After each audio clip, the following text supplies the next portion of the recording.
Welcome back to Kings of the North. Doug Lesmerises and Bill Landis back in the home studios. Landis, how's it feel? There are fewer slot machines in my house than there were in Las Vegas.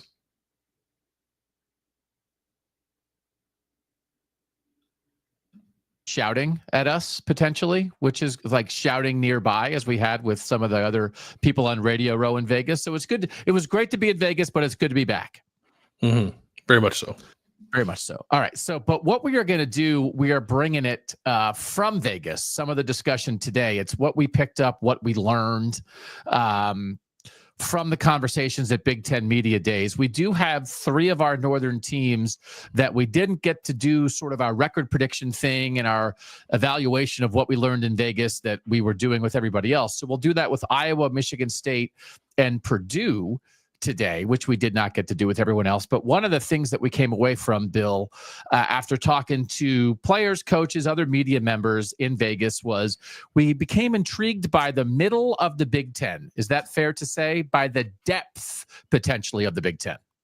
Yeah, I think so. It's the kind of thing that happens, I guess, when you're just everyone's feeling good about their team, right? So you're in that setting and everyone's sort of I guess on like the farthest end of optimistic for their upcoming season. So you can't help but feed into that a little bit. But I also think there's a lot of reality to this too. That there's just the potential, we think, for the middle of the Big Ten to be the best it's been in a while.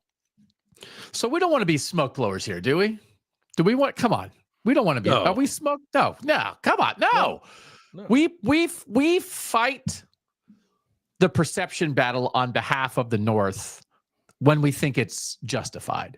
But we are not here. We are occasionally candy cigarette smokers, but we do not want to be smoke blowers. But as someone who has been around Big Ten football since 2005 from a reporting perspective, and much of my time, and as people know, you and I covered Ohio State. I'm older than you, so you weren't doing it in 2005. What were you doing in 2005? What were you? 2005, I was a junior in high school. You were a junior in high school.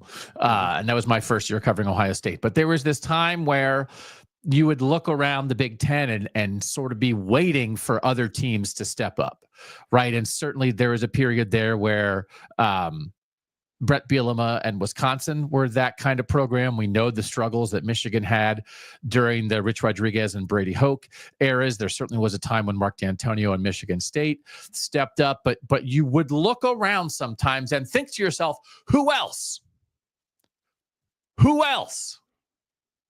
And as this league has grown, it's not just that. It's not just quantity, it's also quality, Bill. I don't think we're looking around the Big Ten this year and thinking, who else?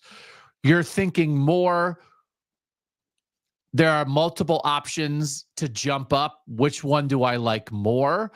I think you get curious about how things will shake out, but it doesn't feel like, you don't look and see tumbleweeds.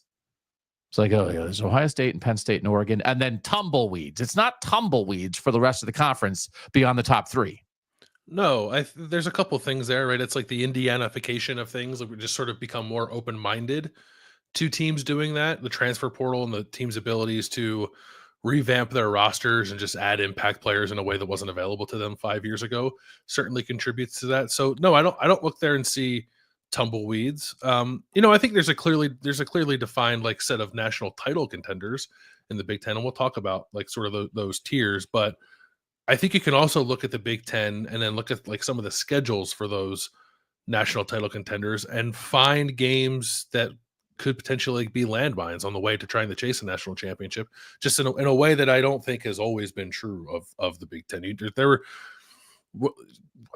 a lot of scheduled wins in the Big Ten, and there are still some, but I think there are fewer now than there used to be. I think that's correct. And this is the kind of conversation that we continue to have on the 25-year winter. Episode 3 will drop on Tuesday. This is the players episode, Landis. This is Bill Landis sticks his head in recruiting rankings and doesn't come up for 12 hours and figures out trends and raw data in recruiting. And so there's a lot about player acquisition and where players are from. the 25-year winter. It's our 5-part podcast series about the South taking over college football between 1998 and 2022. Episode 1 was sort of the intro. Episode 2 was a focus on coaches.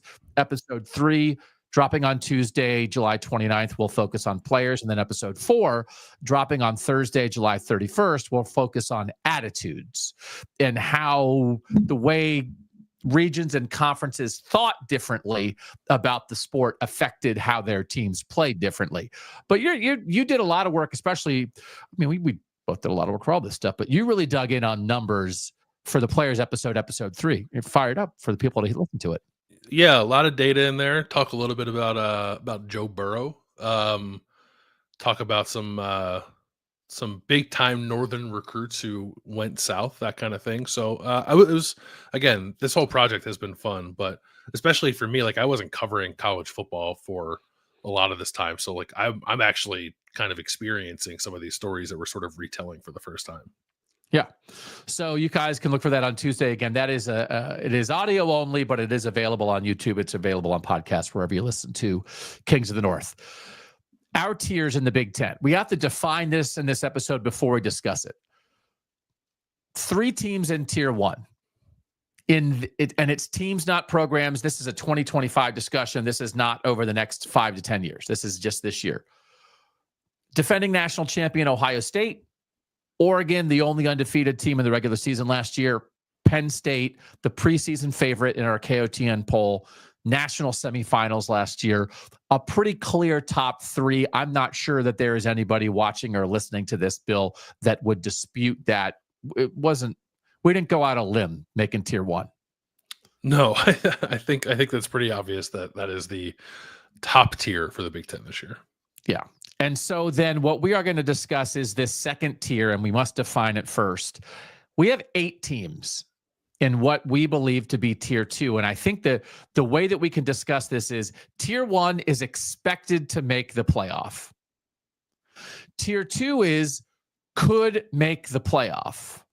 And tier 3 is probably not going to make the playoff. Now, again, a year ago at this time, if we had done this, we probably would have put Indiana in tier 3.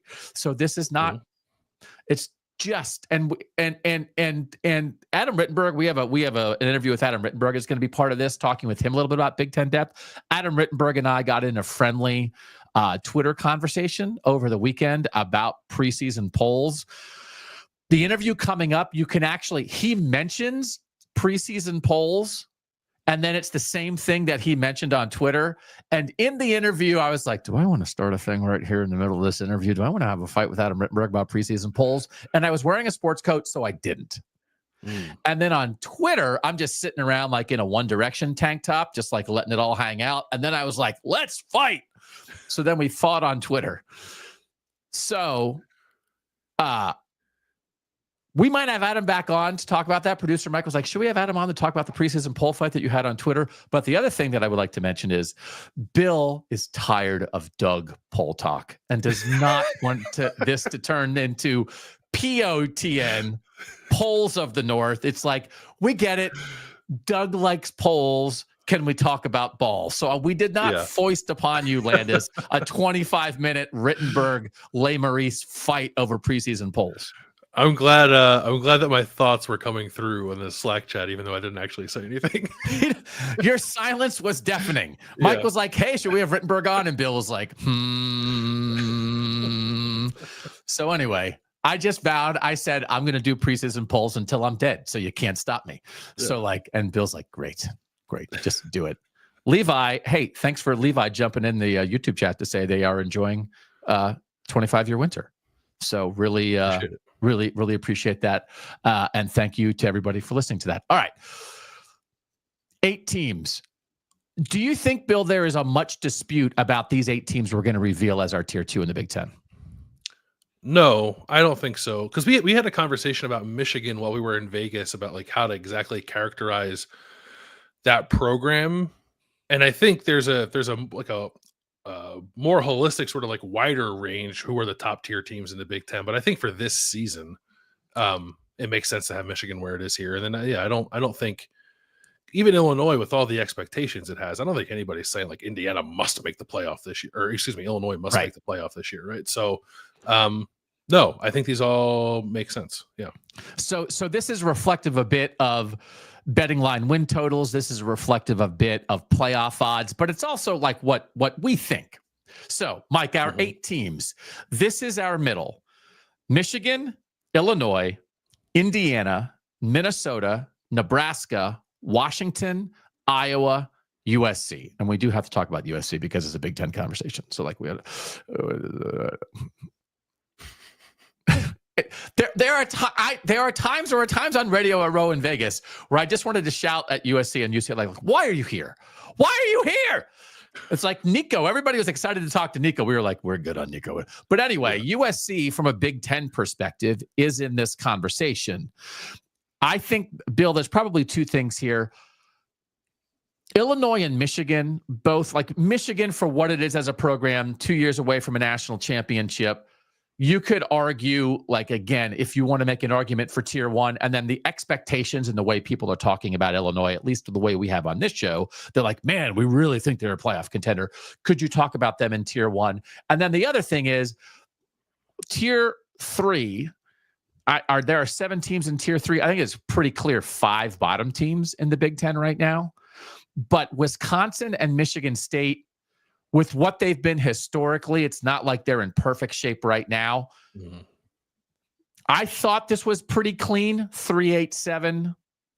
It also might be like 3-2-6-2-5, right? That Illinois and Michigan are kind of in between 1 and 2, and Michigan State and Wisconsin are in between 2 and 3. But that doesn't look good in the graphic.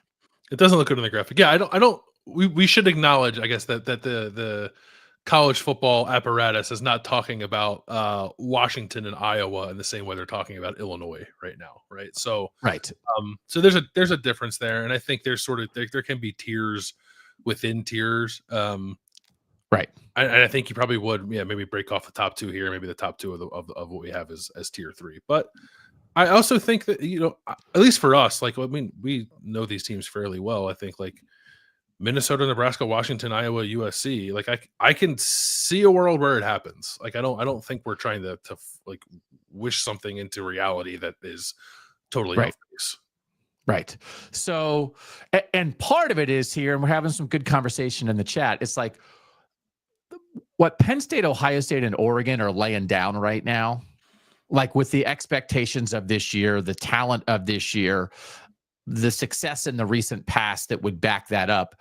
That's a tall order for tier 1, right? Mm-hmm. So it's like, hey, were you one of the 5 best teams in college football last year? If the answer is no, you're not in tier 1 in the Big Ten, right? And all those teams have retained enough of what they were last year to be that here. So anyway, this I think is correct, and then it allows us to shape the discussion here. Because what we want to do is, okay, what are the key games in here? What are the advantages for certain teams in here? But I do want to talk about, we can just run through this from a quarterback perspective, Landis. And it's not the end all be all, but we are going to compare this a little bit to the SEC middle tier.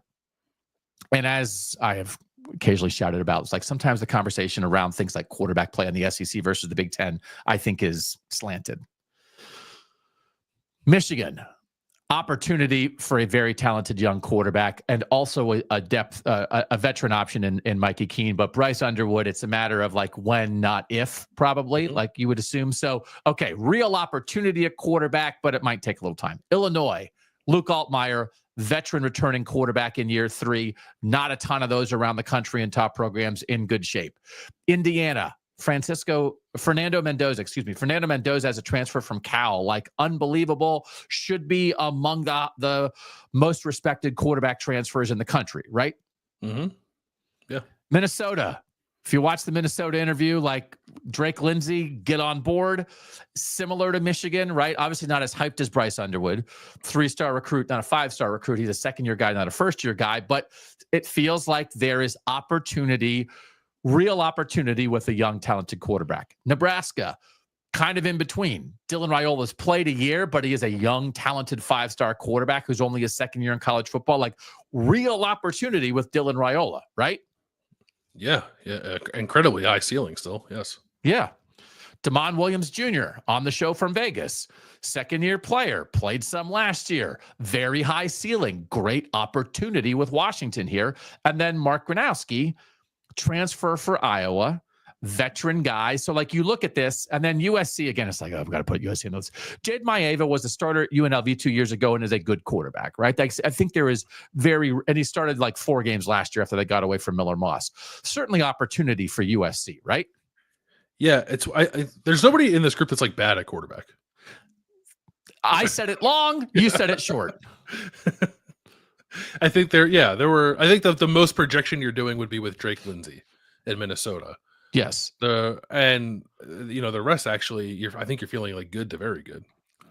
And then I think you can go through the rest of it and look at Michigan's defense, right? And you can look at Illinois, how much they have back and how many veteran players they have returning on both sides of the ball. And you can look at Indiana, and they actually do have kind of a lot back from last year and some great skill. And Minnesota, to have Darius Taylor back and Coy Parrish at a high level, like, there's real talent on Minnesota. And Nebraska got some key transfers to help out Raiola, right? And like on the offensive line at skill. Washington, great collection of skill guys. The offensive line should be better. Iowa, a defensive identity that's not going anywhere. Kirk Ferentz is excited about the receivers this year. The offensive line has a chance to be great. And USC is like, we know what USC can be. The idea, like, what if USC now starts getting back to USC? I think there are enough upside things for all of these programs as well. Real opportunity at quarterback, and you can see things they're going to be good at. They're not perfect. They're imperfect. They'd be in tier 1. But it's why, if for the people who have watched this show and have heard us talk about these teams all offseason, we don't think we're blowing smoke. No, I don't think we're blowing smoke. You could really parse it and put teams sort of in different categories, as we said, but I think they all have a chance. And I would also say, maybe with the exception of Illinois, which sort of just brings everybody back from last year, it seems like all of these teams were intentional in the offseason, like with their additions in the portal and some of the decisions they made to put themselves in this conversation, right? Like, I think yes. They're all, I don't think anybody we have on this list would say like, hey, we think you have a shot to make the playoff. I don't think any of them would like balk at that idea. They want to be considered that way, right? So yes, I don't think we're putting like any undue expectations on any of these teams, because I think they have them themselves. Right. So we're going to continue to dive into this. But we did have this conversation to some degree with Adam Rittenberg of ESPN.com in Las Vegas. We're going to talk to Adam. We'll take a break after that. We'll come back. We'll talk to Logan Jones from Iowa. Iowa is a very interesting team in the midst of this. So then we're going to talk about the Hawkeyes, and then we're going to dive back in to the schedule and the matchups that matter and what really we think is going to determine who might emerge from this. Because when you have 8 teams in a tier like this, Bill, somebody's going to have a chance to go 9-3, maybe even 10-2, and somebody in this tier is going to go 6-6. Mm-hmm. And then it's going to be like, well, why did you say they were in the middle? It's like, well, when you have a big fat middle, someone's got to be at the bottom of the middle. And this is what, and now I'm going to wind up sounding like the people in the SEC sound like when they talk about like the depth in their conference. We just want to make sure, do we believe the Big Ten can fairly have this conversation? And if they are talented enough to have it, are people going to have it, Bill? Are we fighting an uphill battle here to recognize the depth of the Big Ten? Oh, yeah, I think we still are. Yeah. Okay. I think the conversations are smarter, but not probably all the way where they need to be. Okay. Let's get to Adam Rittenberg. This was recorded in Vegas last week. Friend of the program from ESPN.com.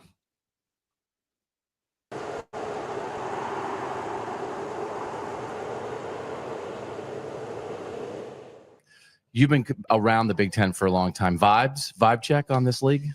Yeah, I mean, it's an exciting time if you're somebody affiliated with the Big Ten. I don't know if they always celebrate themselves as much as they should. We've never had a moment like this in this conference, at least in recent memory. But, you know, this is a league that has shown in the NIL transfer portal era that it can compete nationally, not just its traditional programs like Michigan and Ohio State, but Oregon has been a terrific addition to the conference. You had Indiana made the playoff last year. You have other teams, like Illinois, perhaps Iowa. Washington is a team I think people should watch out for that might be in that mix. Maybe Nebraska, even though, as you know, I've been down on them for rightfully so for a while. But I think the league is set up to continue to be nationally relevant. And I think the question is, how deep is it? Yeah. Last year, it was a very stratified conference with 4 teams that were clearly ahead of the others until Illinois sort of caught up at the end. And the question is, will that be the case again this year with maybe 3 teams at the top, 4 teams at the top, or will there be a larger group of playoff contenders than maybe even last year? Tony Petitti, to open this thing in Vegas, said it's deeper and stronger than ever, the Big Ten. It's the kind of thing a commissioner's got to say, but I've been around this league since 2005. You've been around the Big Ten covering it full time. 2008, okay, for ESPN at least. Yeah. So a long time. I think he might be actually right when it comes to that depth. So we know what Penn State and Ohio State and Oregon were last year and are expected to be this year. Michigan, again, if they're back from being a national title champion 2 years ago, probably led by Illinois, a bunch of these other teams. Do you think that next tier of the Big Ten is as good as it's been in a while? I think that it has a chance to be. Okay. And I think we could certainly get into whether that group gets enough respect, because I think there's a problem with the way that group is viewed nationally. And I think it adds to the urgency for them to perform this year. Right. I can make a case right now in late July for most of the Big Ten teams being better than they were last year. But we know that that's not all going to be the case. There's going to be teams that fall off. There's going to be injuries. There's going to be one-score games that don't go their way. Minnesota, PJ Fleck saying, listen, if we win our one-score games like we did in 2019, all of a sudden we're a playoff team. And people say, oh, well, it's Minnesota. They had Penn State beat last year. They did. They let up the gas and they should have beat them. They were on the edge of the playoff race in 2019. Right. And again, some of these teams have been around it, I think, more. We love talking about. Did you hear about the 25-year winter, by the way? You've been catching up on that? You did. Podcast. Did you come up with the title, or was that a collaborative effort? Was it all Landis? I walk around the pond near my house for 3 months and try to think of podcast titles. And then I bring him to Landis and he's like, not it. So it was a collaborative effort. And then also it was like, the podcast is coming out and it doesn't have a name yet. So you need to have a name. I think I just worked a plug in 25-year summer wouldn't have worked for No. Yeah. I mean, we tried to be thematic, but also like the North sucked at football for 25 years. So like it actually worked out pretty well. We end up talking a lot through the research for that and just what we do on the show. Like we like talking about ball, but then you wind up talking about perception. And I think the Big Ten and the North is there on the field. Mm-hmm. I am constantly questioning, maybe worried, maybe angry about whether they have caught up from a perception standpoint. And then again, are we just talking about like people yapping into a microphone, or does perception matter when we're getting into 9-3 teams against each other for a playoff spot? You brought that up here.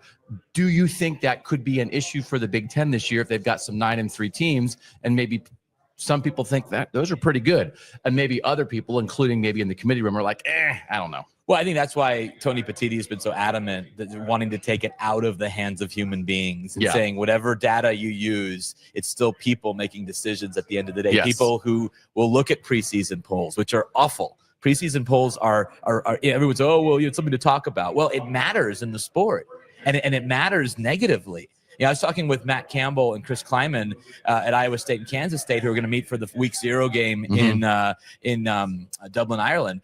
They'll probably both be either in the top 25, Iowa State will, or fringe top 25 teams. And Chris Kleiman brought up the point, we could play a great game in Dublin, Ireland, and someone's going to fall out of the top 25.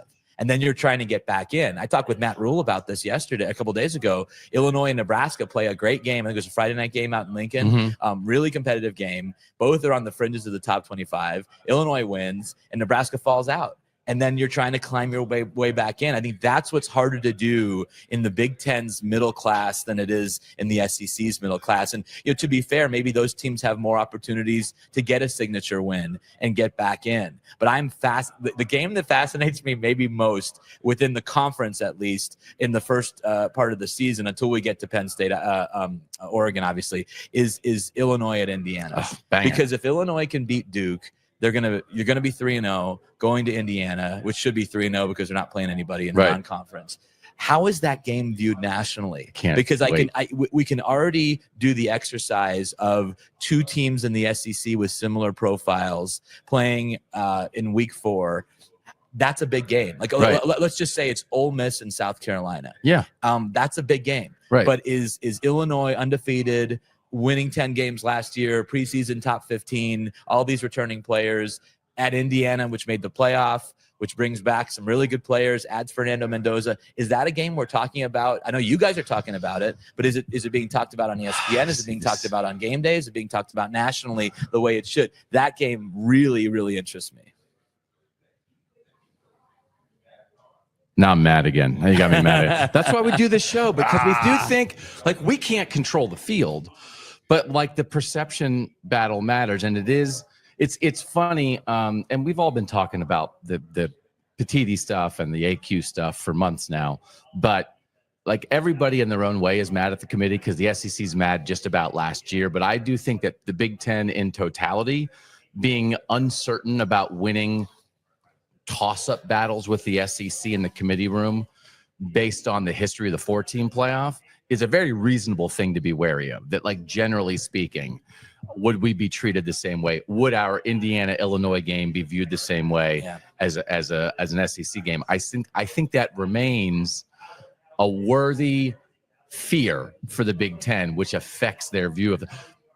Do you think it feels like in the end, like the Big Ten's kind of getting to be on an island with this AQ thing? Is this just going to be something that like they don't get it? It was a thing we talked about once and we're at 5-11. Like, do you think there is a realistic path? Because also if part of the point of it is Petiti and the Big Ten want the SEC to go to 9. So the SEC goes to 9 conference games and then the SEC says, well, we want the 9. So now we want the thing. Now we want 5 + 11. Is this just like public maneuvering?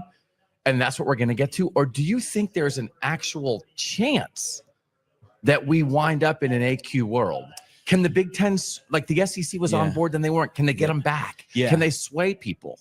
I think it comes down to can the Big Ten get the SEC administrators who seem to be on board back on board, and then can those people override the wishes of their coaches? I think one of the big differences between the Big Ten and the SEC, and it's been this way for a long time, is that the Big Ten is driven by its commissioner, its media partners, and its administrators. The Big Ten's out to make money at the end of the day. The SEC, I think Urban has said it, the SEC's out to win championships, and those coaches, that's what they're thinking about, and they have real say and sway over what that league ends up doing. And so I guess it comes down to, will the SEC get back on board with the AQ system and then say Kirby Smart and whoever else doesn't want to do it? No, we're not. We're going to stick with this.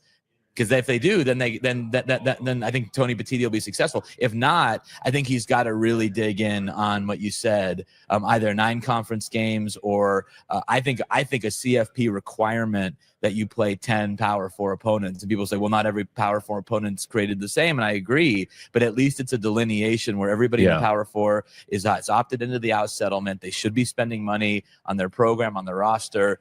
That would be the only. I was surprised though by how much Tony, and I asked him about it in my interview with him too. Just said you didn't dig in on, hey, we need them to go to 9 conference games. He kind of said, well, you do what you want with your schedule model, but we feel like this is necessary because of the differences in the schedule. I think if he gets to a point where he knows he can't win on the AQs, they've got to really go after the uniformity in scheduling, because all of the coaches, and you talk to them too, they want that in the Big Ten. Episode 4 of the 25-year winter, you're going to like it. The Big Ten's out to make money and the SEC's about winning championships. It comes up, Landis, doesn't it? It comes up a little bit. the Attitudes episode on episode 4 of the 25-year winter. Tell us about your thing. It's Finding Dolores Wolfe. It's a new narrative podcast that is out or is coming out soon. Yeah, no, thanks, Doug. His name is Kyle Bonagura. I didn't want to say his last name wrong. No. He's a great friend and a great colleague. So yeah, it's Finding Dolores Wolfe. It's part of a true crime series called The Unforgotten. It's the 3rd season, and the first episode will debut on August 4th. So not too long from now, and then we'll be releasing episodes, kind of throughout August and in most of September. It's based on a story that we reported a few years ago for ESPN.com about the mother of Paul Wolfe, who's the head coach at Cal Poly University, was previously head coach at Washington State, and Paul grew up near Sacramento, California. Was the youngest of 4 children, and his mother is Dolores Wolfe. His mother went missing in 1979 when Paul was just 12 years old, and immediately everybody suspected Paul's father, Carl, of being responsible, but they were never able to find her. And so you can see, and you'll learn in the podcast that there were wild attempts to get him to confess or to take them to where he dumped her body, and we'll see if those are successful. But ultimately, it took a really, really long time for this case to reach a conclusion. There's a lot of incredible storytellers. There's connections in this podcast to Lacey and Scott Peterson. There's a connection to the Vietnam War before it was the Vietnam War. Paul's uncle was in the Special Forces and did some wild things as a very young person in the military. There's a connection to the Little Rock Nine in Arkansas. There's a Kim and Kanye connection, small one. So this is an interesting podcast. Hopefully, certainly was one that was very fulfilling to put together, and we're excited to debut it on August 4th. Also, a Kim and Kanye connection in episode 3 of the 25-year winter. Is that right? No, we didn't. So we weren't able to pull that together. Figure it out. That sounds fascinating. And your branch. Look at you. You got a big brain there, Adam Rittenberg. You're a great football reporter, but it's very interesting to see you branch out into something like this. We always love having you on the show. We love following your work at ESPN and ESPN.com, and we're looking forward to a great football season. Appreciate you guys. Thanks for having me, and it should really be a fun season, especially in the Big Ten. All right.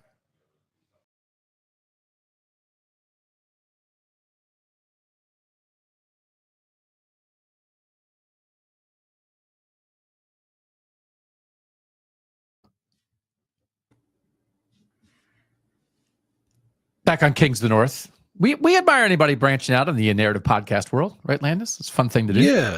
Yeah. By the way, we have celebrity tie-ins with the 25-year winter. There's a John Mellencamp reference in episode 2, right?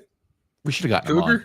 Come on. We should have gone on. If we could play what is it called, Little Pink Houses, but we would have had to pay for the rights to that. Yeah, probably. He would have sued us for that. Okay, so interesting conversation. I like double checking. I mean, Adam's been doing this for a long time, like to get a view of it. And he's a national college football reporter, but obviously Big Ten roots. Like a little bit of an affirmation that we're not crazy. We also talked to, I was eating some, what was I eating? They had like a Cheez-It Bowl nacho bar the one night in Vegas for the media. Mm-hmm. So I was did not go well the next day for me. But but in the moment, I was eating some nachos, and I was talking to Scott Docterman from The Athletic, again, who is a national college football reporter with long Big Ten roots, who was sort of like this idea, Landis, right? Like you were saying, it was just sort of people who have been around this league were kind of like, yeah, we kind of think this with the depth thing. Yeah, listen, you could go to many previous iterations of Big Ten media days and ask people like, hey, what do you think about the league? You're like, well, I think Ohio State's good. And that's like sort of the gist of the conversation. And I just like, again, you're talking about a lot of people who are one, experts in the Big Ten and closer to the Big Ten than they are like the rest of college football. So like I understand that, but the vibes were very much like this league has a little more teeth to it than it has in the past. Okay, so I want to talk about Iowa. We're going to start by talking about Iowa's roster and Iowa's team. We are not going to give the record predictions that we did this for all of our teams in Vegas. You and I, for our KOTN preseason poll, just went through the entire schedule and picked win-loss for every Big Ten team. So we have a predicted record. We're not going to do that yet because I want to see when we have the roster discussion and then when we have the schedule discussion. Iowa is very interesting to me because Iowa Kirk Ferentz in Vegas, he was saying things like, I don't know what's going to happen with this team, but it is uncertainty with an arrow pointing up. That was very interesting. And in particular, he made a comparison of a couple years ago. He felt like maybe there was some uncertainty with an arrow pointing up on the offensive line.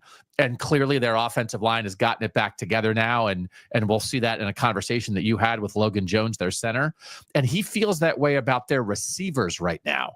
Mm-hmm. And that idea, Landis, of this is a defense and offensive line built program and team. But they brought in a veteran quarterback. And if he likes the receivers, that's kind of everything. Isn't it? Like, that's a full team. What if Iowa has a full team? It feels like Kirk Ferentz is intrigued by this group. When is the last time Iowa had a full team? I don't even know. It's gotten a lot done, sort of, despite not never really having a full team. And that's certainly a quarterback conversation, but it has to be a receiver conversation. And I understand, like, sort of one thing, influences the other. And we're having a conversation on Wednesday about Heisman guys, where Mark Gronowski comes up with our friends Andy Staples and Ari Wasserman. And in that, we talk a little bit about the fact that, like, maybe if you wanted to be, like, super optimistic, you could look at a couple of Iowa's receivers last year and think, like, you know what, that's not a bad player in the right situation. And the hope is now that they're just sort of, like, in the right situation, right? The second year of this offense with Tim Lester that modernized by, like, running motions and stuff. Like, it's kind of silly to put it in those terms, but that's really what it was. They just kind of took a step forward to become a sort of competent offense in some ways. And now you put a quarterback with the talent like Mark Gronowski in there, the potential talent of Mark Gronowski in there, and there really is just a ton of potential. And because I don't think, even if they lose a bunch of guys on defense, which Iowa has lost, especially in the secondary and a linebacker, I just don't think they're going to take such a step back on that side of the ball that it's gonna matter, right? Like, that they're going to be a good defensive team, and it's all about what they can do offensively. And if there's anything to it offensively, like, we're talking baseline, top 50 kind of offense. If Iowa was a top 50 offense, like, look out. You know what I mean? Like, we don't talk about a lot of teams that way, but I do think that's the position that Iowa's in. So you had a conversation with Logan Jones, their center. You enjoyed talking to this fella, right? You're kind of guy. Yeah, I do. He's like 23 and married. He's like an adult. So that's always good. But like, really sharp guy. And I think kind of struck the right tone on the opportunities that Iowa has in front of it this year. Taking nothing for granted, but understanding that there could be some substance to this team that maybe people aren't recognizing. All right, let's run that. Logan Jones, the Iowa center. We talked to him in Vegas.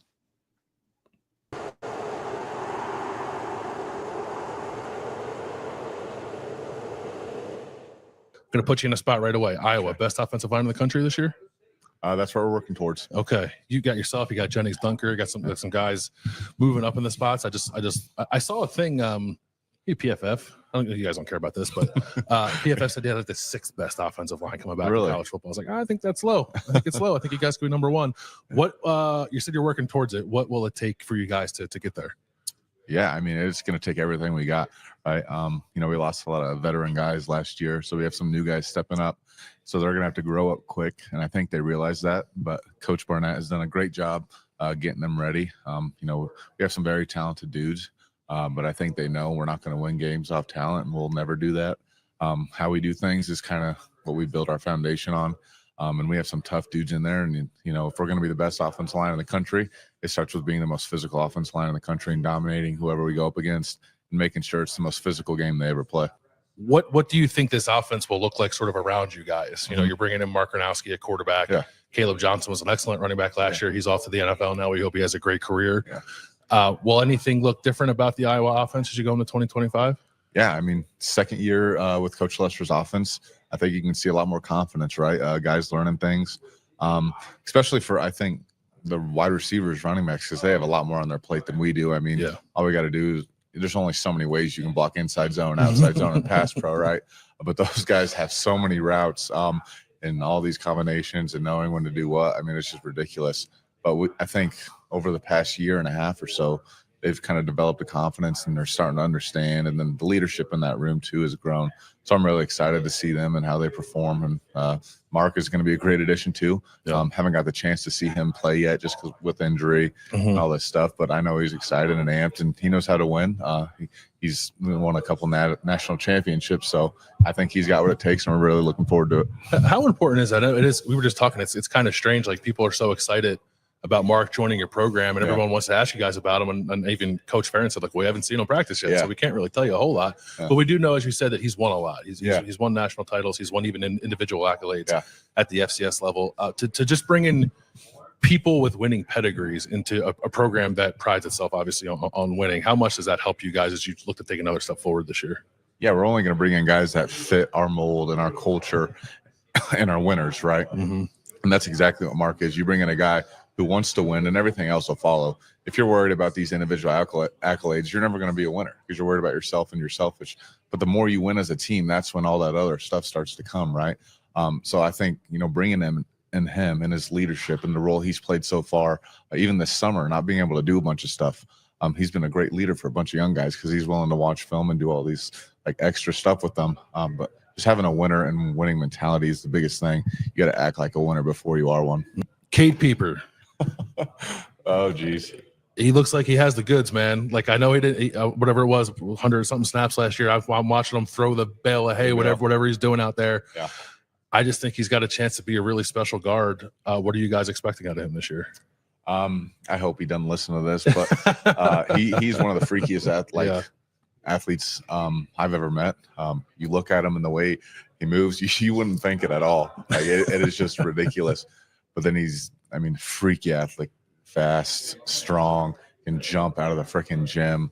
And then the way he approaches everything, especially at Iowa, and the way he approaches every single thing he does, he's done a great job, and that's why he's been in games, and he's done a great job when he stepped in those games, right? We needed him at Michigan State, we needed him at Northwestern, and you watch the film for being a second year in a program, playing in real Big Ten football games is hard, but he stepped in and did a great job. So this year to kind of take the reins and step up and be the guy for us, I'm really excited for it. He's going to do a great job. I know he is. You guys have coming to Kinnick this year, Penn State, Oregon, I think Indiana, right? Indiana's coming. Minnesota. It's a great home schedule, and it's an incredibly tough place to play. I'll just ask you this: what do you think of the opportunity that Iowa has to have those kind of teams coming to Kinnick this year? I think anytime you come into Kinnick, it's going to be hard. Right. We're not like most stadiums where you got some space from the fans. They're literally right on top of you. And then that north end zone, just everything about it. Playing in Kinnick is hard. So to have those games at Kinnick, I think it's going to be a different experience for them because they've never had something like that. It's truly a special place, and the fans make it that way.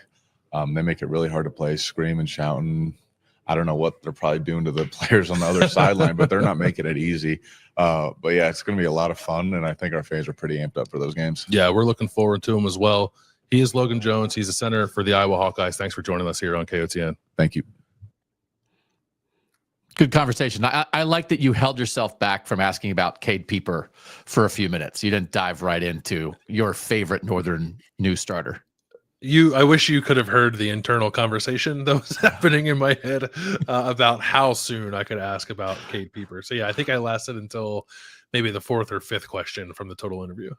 Yeah. And again, if people aren't aware, there's an activity that always happens in an Iowa town every summer where there's a contest to throw a bale of hay over a bar, and they raise it like you're pole vaulting, but instead of vaulting on a pole, you're throwing a bale of hay. And Cade Pieper, who has so far been a backup offensive lineman at Iowa, defended his hay tossing title this year. He's won 2 straight, and he hasn't even been a starter for the Hawkeyes yet. Yeah. Do you think that when that game happens, when Penn State goes to Kinnick, that I can just get a television broadcast that is only isolated Logan Jones and Cade Pieper against Zane Durant? Because that's all I care about. Oh, yeah. I think we might have to craft a peeper meter this year for you. That how much peeping, how peepery was Pieper on Saturday. Yeah. Oh, yeah. You Logan Jones, for real. You should be watching that in a hot tub. Can we get Landis in a hot tub watching Zane Durant versus Logan Jones and Cade Pieper? So anyway, There's a lot to like about Iowa's players. Yes? I think so. Yes. Okay. Let's talk about how this middle's going to shake out, because Iowa's going to be up against it. And we will get to our record predictions in a second. It is very interesting how you look at something like Oregon, Penn State, Minnesota, Indiana, all going to Kinnick, and whether that is opportunity, whether that is a grind of a home schedule. Like, it is interesting. I went through with these 8 middle tier teams. How many middle games are the 8 middle teams playing? Iowa and Nebraska and USC have 4 each against the rest of the middle, right? So you are one middle team. There are 7 other middle teams. How many games are you playing? Iowa, Nebraska, USC 4, Illinois, Michigan 3, Indiana, Minnesota, Washington only 2. This matters a little bit. Yes, as we break something down like this, that again, just first blush, we like Minnesota's roster. We like Washington's roster. They only have to play 2 of these games. Iowa and Nebraska have to play 4 of these games. This matters. It matters a ton. Like that, the toss-up games are going to decide who emerges from this group, right? So, the fewer of them you can play, the better, I would think. Especially if it's balanced to the point where you're playing more of the bottom tier than you are the top tier, which I think is the case for Michigan, and I think maybe Indiana too. Yeah, for Indiana as well. So, yeah, it's just like luck of the schedule draw, which we talked about a couple episodes ago when we were talking about. I think Purdue and West Virginia, right? A big part of, and it was true for Indiana last year, like a huge part of whether or not you take a step, an unexpected step, is just, did you get lucky with your schedule?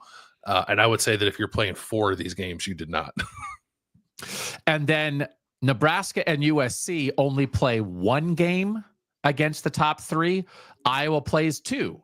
Yes. Penn State and Oregon both at home. So of the 8 teams in the middle tier, Iowa is the only team that plays 6 of their 9 Big Ten games against the middle or top. And as you referenced this, the middle tier teams against the bottom. Again, it's just perception, but the bottom 7 teams, Illinois, Michigan, Minnesota, Washington, and Indiana all have 5 games against the bottom teams. USC and Nebraska have 4, and Iowa only has 3. So the analysis of Iowa has to factor this in, and it's very hard in the preseason. Well, it's very hard in sports to understand this. There sometimes is a difference between how good you are and what your record is. It's not the same thing. And now I sound like Lane Kiffin talking about Indiana, right? It is hard sometimes to judge. It's really hard to judge how good a team really is when you only get 12 data points. So then you have to go by record. But this is one of those where I think Iowa could be a very balanced, competitive, talented team with a not so great record. I think you're right. Because not only do they only get 3 drawn from the bottom of the Big Ten, 2 of those 3 are on the road, and one of them is like at Wisconsin, which is a huge rivalry game that's going to have a ton of emotion behind it, even if we don't think Wisconsin. And actually, I think that Wisconsin's another team we think might be better than whatever its record ends up being this year. So that's not an easy sort of like quote unquote bottom of the Big Ten kind of game for Iowa. It's an incredibly difficult schedule. And then this came up, Adam referenced it. PJ Fleck talked about it with us when we had him on the show last week. Your record in 1-score games. So let's look at the 8 middle teams and what their records in 1-score games were last year. Illinois and Michigan were both 4-1 in 1-score games. Indiana was 1-0 because they just blew everybody out. So they weren't playing any close games. And this is regular season only, because to me, it's about what you did in the regular season as you were trying to make your playoff case, right? So I didn't count your bowl game. And then when Indiana lost, they got their doors blown off by Ohio State. So Indiana was not playing close games. They were what they were. And that how definitive their record was also certainly part of that 11-1. But anyway, so 3 of these 8 teams had winning records last year. Illinois, Michigan 4-1, Indiana 1-0. Minnesota was 3-4, as PJ Fleck noted. USC was 3-5. Washington was 1-2. Iowa was 1-2, and Nebraska was 1-5 in 1-score games in the regular season. So how do you look at this? Is this okay, I think Illinois and Michigan actually maybe not got lucky, but the worm will turn. There will be regression to the mean. And Nebraska, oh man, they've had some terrible luck. They'll get their stuff together. So when you look at one-score games, do you think now the opposite will happen the next year, or do you think something is there? Illinois and Michigan. Michigan's a winning program. They were in the national title game. Of course they won close games. Illinois is coached by a guy who won 3 straight Big Ten titles at some point. Of course Illinois is going to win one-score games. And Nebraska, if Scott Frost could have won one-score games, he still might be the head coach at Nebraska. This has been an issue for this program for 5 years. So what do you think of this chart? Yeah, I think it's more situational for me. I have tried to sort of apply uniform logic to this at times and just say like, well, if you were good, then the following year you're going to be bad and vice versa. But I don't know that that's actually true. Like for Michigan, I would say like winning program, maybe that's bankable. For Illinois, I see a 4-1 in one-score games, and then I see the expectations placed upon Illinois this year, which are out of the ordinary. And I say, well, like I think they might take a step back in some of those one-score games because that's not historically sort of what that program has been. So like I must use it as a positive for Michigan and a negative for Illinois. And then as much as I want to say, well, if you're bad one year, you'll bounce back the next. There's Nebraska sitting there, which I believe is 5-23 in one-score games since 2021, not including their bowl game last year. Also crazy that like almost 60% of Nebraska's games since 2021 have been one-score games. But I think that is indicative sort of the life you have to live when you're in this section of the Big Ten too. So I don't know what to make of it, I guess is my long answer. I would say that if you are a program that historically wins at a decent level, then I would look at a good record here and see like, well, yeah, that makes sense. And if you have a bad record here, I would say like, well, you're going to bounce back. But if you're not a winning program, like for Illinois, I would say I would expect to step back. And for Nebraska, it's like, how could you? I hope it happens for Nebraska, honestly, but how could you bank on it when they've just been so bad in those situations going on 5 or 6 years? I do wonder about whether veteran quarterbacks maybe couldn't factor into things like this at times, which then would be a plus for Illinois.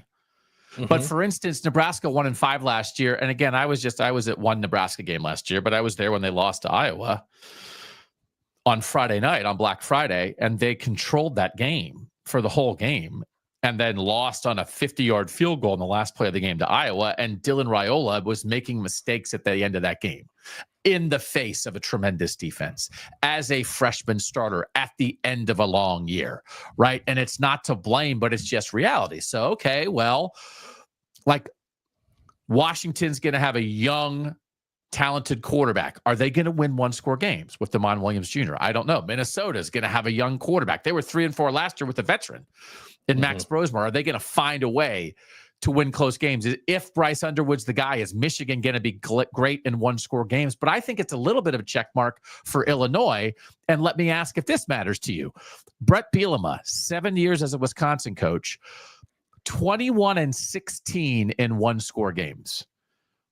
But his last year, when they were 8-6 overall under him, and that included, I think, yeah, they were 8-6 overall. That was the bowl game too. But like, they made the Big Ten championship game only because Penn State and Ohio State were banned. Wisconsin was 8-6. They were 1-6 in one-score games that year, right? And so that was kind of like maybe a little bit of an outlier. Otherwise, he was 20-10 in one-score games the first 6 years he was there. So anyway, he's been in a lot of them. He's been a winning coach. You know, and again, this is not even to say, you know, Sharon Moore's new at this, right?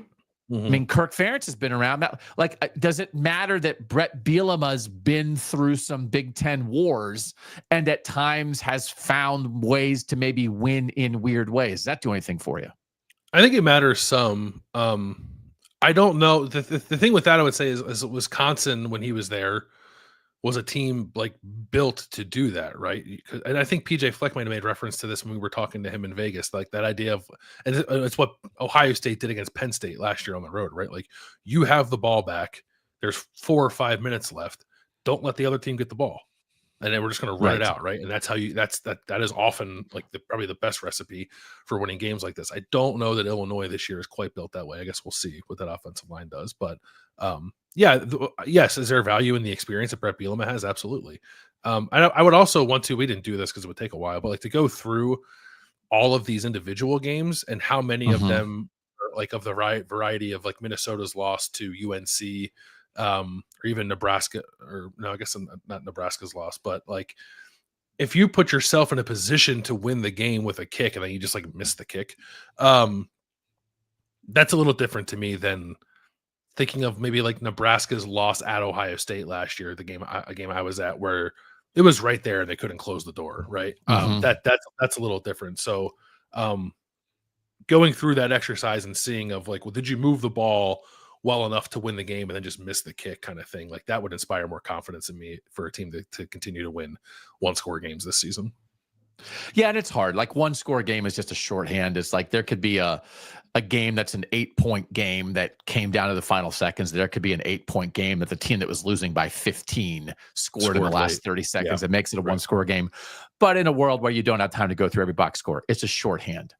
So you're coming away from this, you in conclusion are, and we brought this up when we did the Illinois breakdown, right? Yeah. That like it does it because again, and John's pointed this out, some of the close games that Illinois played weren't even against good teams. That they Purdue. went to multiple overtimes with the worst team in the Big Ten is like, what is that? So you would come away from this like a little circumspect about Illinois.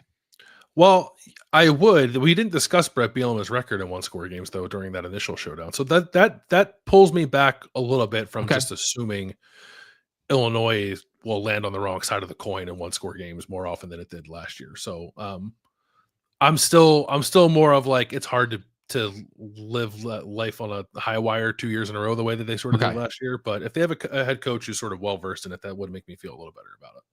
Okay. And they do, I think again, like the structure, the skeleton, the bones of the team, potentially really good defense with certainly some defensive playmakers. Can you make a Jack Sawyer play? Can you get a sack on third down as a team is trying to drive on you at the end of a game? Right.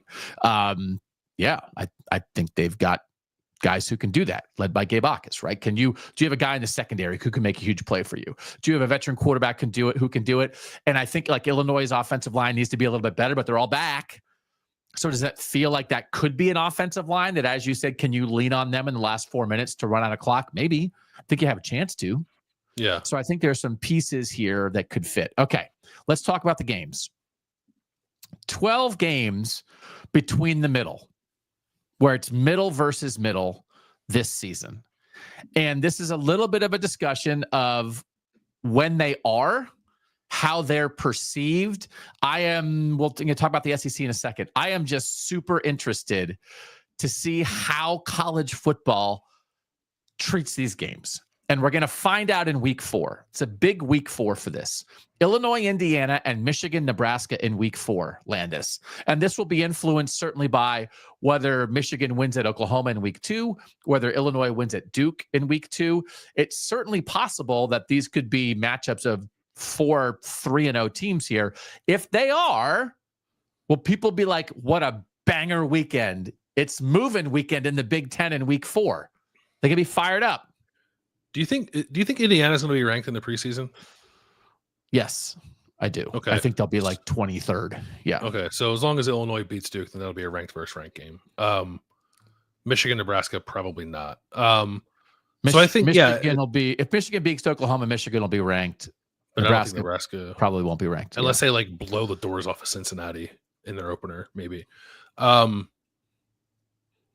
But the Illinois Indiana one is like I think more of the litmus test, right? Because people are going to be checking it out. Like Michigan, Nebraska's are they're big brands, and Michigan has recent history of success. So that the build up to that game will tell us all we need to know, I guess, about how people are going to discuss the middle of the Big Ten this year, right? And it is sort of it's borderline imperative that Illinois beats Duke. I think for people to feel as strongly about the middle of the Big Ten as we're projecting here. I mean, I was sailing along all offseason. I'm like, hey, man, I can't wait for Indiana, Illinois. And you're the one who injected the get worried about Duke into this show. I was like, what? What are we being worried about? For real? We're worried about Duke? That's where we are? You're putting Duke in the playoff? It's on you. The Big Ten is fighting back against Landis's percent. Oh, are you rope-a-doping? Are you building up Duke so that an Illinois victory would look even better? People will be like, Bill Landis has Duke in the playoff. Illinois just beat a playoff team. I win either way. I can either tout being correct about how good I think Duke is, or just come on here and talk about the strength of the North once Illinois beats them. God, you're playing 3D chess. Week 5, USC, Illinois, Indiana, Iowa. Again, like it gets real. Week 7, Michigan, USC. Week 8, Nebraska, Minnesota, and Washington, Michigan. Week 9, Illinois, Washington, banger. Minnesota, Iowa. Like, again, now it's going to matter. Like, well, are they big games or not? I mean, if these teams are 3 and 5, then it's not going to be a big game, but it could be. Week 10, USC, Nebraska. Week 12, Iowa, USC. Week 14, Iowa, Nebraska. I call their coach a baby deer, but USC is really going to matter. And the idea that we have 4 games on this list where USC is playing like sort of the heart of Big Ten country, right? They're playing Illinois, Michigan, Nebraska, and Iowa. USC is going to help define this. Now, but the funny thing is USC beat LSU last year, and then USC couldn't beat anybody in the Big Ten. And I don't know how much juice the Big Ten got from USC beating LSU, but then losing to everybody in the Big Ten. Like, who had more juice last year, Vanderbilt or USC? Vanderbilt. Vanderbilt, which is crazy. So I don't know how much juice USC can build up. I don't know. Now we're just back to, I'm banging my head against the perception wall. But man, USC is going to matter is the bottom line. Yeah, and there's not going to be USC doesn't play Notre Dame until October 18th, so it's going to have a nice selection of Big Ten games already under its belt before that happens. Like it plays Illinois and Michigan before it plays Notre Dame, which is sort of like the only opportunity we have to gauge USC in the same way we did last year when they played USC in the opener. So I don't know. I don't have a great feel for what the perception of USC is right now. Right. So it could work against the Big Ten, right? If they're not. Because I don't know, if they're like a good team with a bad record, all anyone's going to talk about is their bad record. Like they're not going to be discussed. If Iowa, Minnesota, USC are all 8-4, USC will be talked about very differently than those two other teams in a way that I actually don't think would help the Big Ten a whole lot. No, I agree. It's hard to wrap your head around it, and it's going to take what would be best for the Big Ten is for a couple teams to emerge from this, right? But there certainly is a chance they just all beat the heck out of each other, and everybody's 8-4, 7-5, and then nobody's winning the perception battle. Then, the Big Ten gets 3 teams in the playoff like the SEC did last year, right? Which is, does it feel like we're having an SEC? Like, is this just what SEC shows do all the time? They're like, oh, man, I'm telling you what, Arkansas, Missouri, that's going to be one for the ages.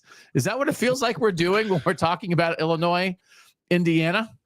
I wish I could tell you, but I don't listen to SEC shows to know. No, but that is my assumption. That is my assumption. Yeah. So then all we're doing is doing what they've been doing forever. But again, like this is, and we don't have Michigan State in here. We don't have Wisconsin in here.